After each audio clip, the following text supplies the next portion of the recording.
I know. Some of you are probably thinking, a Chateau Fuente? Yeah, a Chateau Fuente.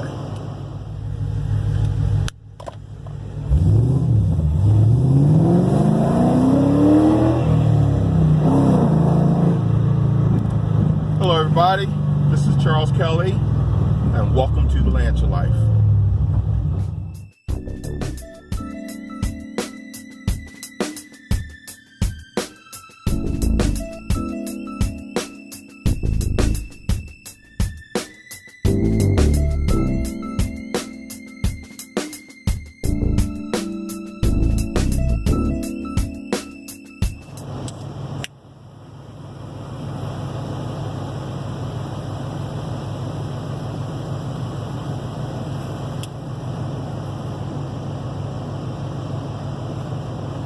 Sometimes you got to go back to your roots. You got to go back in time. You need to sit down and reflect and think about how you got to where you are today. Been doing that a lot lately because, you know, we got that Superbowl now. But with cigars, that was kind of the reflective mood that everything, all the emotion was going on this weekend has done for me. My roots of smoking cigars go back to this cigar, the Chateau Fuente by Arturo Fuente. Let's look at this thing. Beautifully encased in its little cedar wrapper. I've heard stories of Jay-Z lighting a cigar and lighting a cedar wrapper. I'm sure if that's true, he's not the only one that's done that. Rustic as all get out. Super toothy, nice Rothschild. This is my favorite. Dominican filler, Dominican binder. And I think on this wrapper, it's Ecuadorian. Let me just check my notes here. Yeah, this is an Ecuadorian sun-grown wrapper here. Let's go back to the stogie again. This is without it in the case. Perfect, beautiful size. This is the cigar, you know, we've kind of grown up with.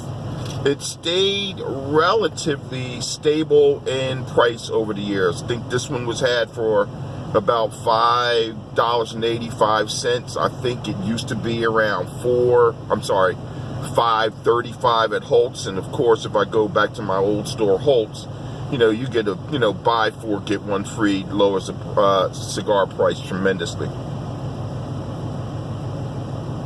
This used to be my everyday smoke. It's one of the rare cigars that I've bought an entire box of.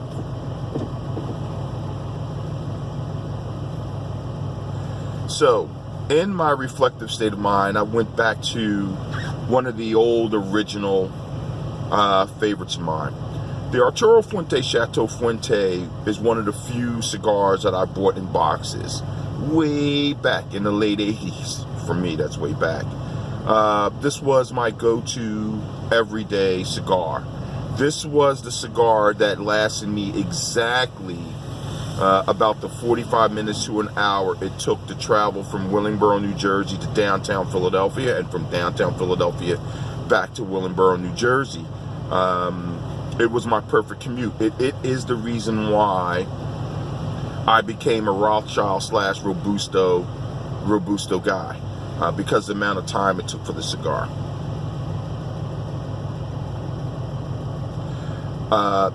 This cigar is dead smack medium. One of the interesting things, though, I will say, as I've matured in cigar smoking, is the fact that one of the things I would say may have been a problem with these cigars, they were kind of inconsistently rolled.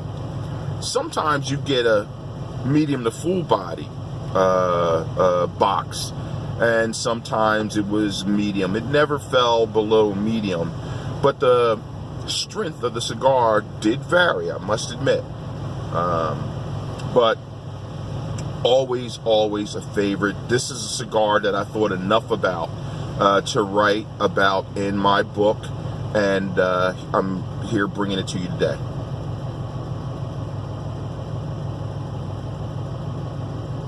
Now, what do you get from a Chateau Fuente? Well, in case I didn't mention it earlier, you get a great price point. This cigar can be had for between $5 and $6, this Rothschild size. And I've gone out to different places. I remember taking a business trip out to San Diego to a cigar shop near the convention center. I was there for MailCon, not Comic Con, but MailCon. Long story. This joker was on sale for about $30. They weren't going to get the big fella for $30 for a $5 cigar, but they could probably get away with that being near convention center. I've seen this thing on sale for $25 in restaurants back in the day when restaurants did allow you to smoke. So this is probably one of the most smoked cigars out there. Raise your hand if you've smoked a Fuente. I know you smoked a Fuente. Okay. Haven't even thought about doing this for a while, but let's think about the flavors we're getting here. Now, again, Dominican binder, Dominican filler, Ecuadorian sun-grown wrapper gives that color. The Connecticut shade, or the Connecticut wrapper is okay, but I kind of like the sweeter Maduro wrapper. And here's something that I learned.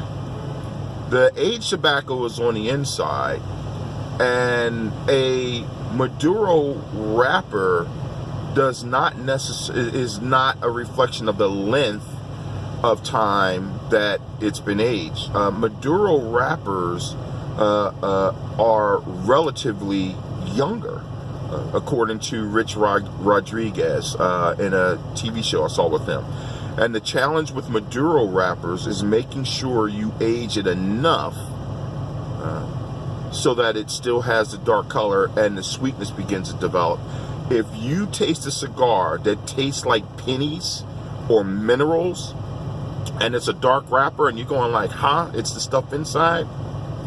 It's the wrapper. The wrapper needs, if you think about what a wrapper does when it gets wet in ferment, it turns dark brown. That lighter sheen and some of that stuff, according to Rich Rodriguez, comes a little later on. And the balance that has to be struck has to be between when is it ripe and maintaining that dark color when the sugars have really developed the flavors you want to get out of a cigar. I thought that was interesting. I'm not going to tell you how to find that, but you have to look on the web and find interviews with Rich Rodriguez from CAO. So, oddly enough, you get a little bit of spice. Not overwhelming, not hot heat ground cracked pepper, but think of something that you've over peppered, just a little bit. So you definitely get that peppery note. Some sweetness. A lot of the pepper comes on the retrohale, which still isn't bad. This is a solid medium cigar, burning fairly evenly. I mean, if I were rotating this thing around, it'd be no problem. Look how rustic that joker is, man. This is a cigar.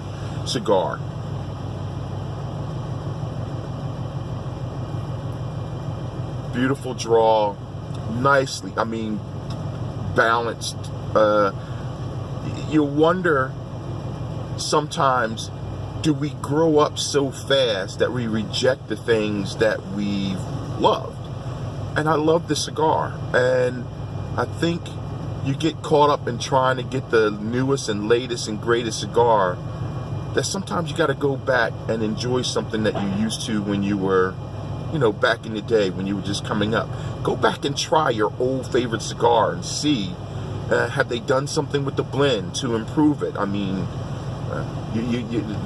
it's difficult now in the United States to introduce a new cigar So one of the things I'm expecting cigar companies to do is rethink about their old blends, boost them up, use better quality, and make you enjoy your old cigars again, rather than pay that outrageous amount of money the U.S.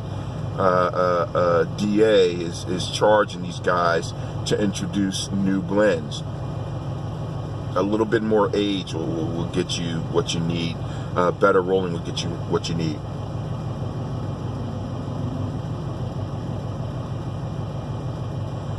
So, little bit of leather, little bit of cocoa on the tongue, still staying solid medium, still burning nice and true.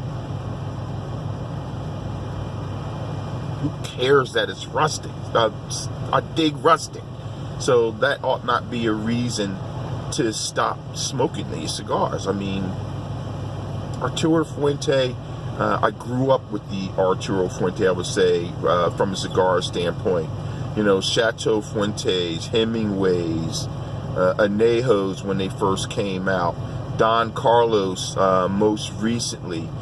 They're getting some good awards and recognition because it's just a good brand, good brand. I know some guy at a cigar shop out in Fishtown.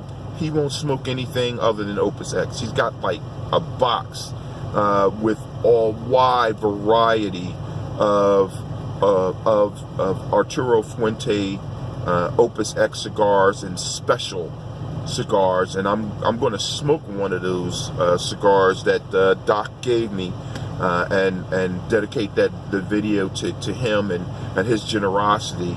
But it's okay to smoke a Fuente. Stop it. Get over yourself. Enjoy the cigar. It's a damn good cigar. We don't have to get the latest and greatest and the cigars with the floral notes and the hint of spiced pepper and cumin and nutmeg and cinnamon and sugar and cotton candy. Yeah, that's okay. But this is okay too. Go back to your roots. Enjoy a Chateau Fuente. This is the big fella signing out.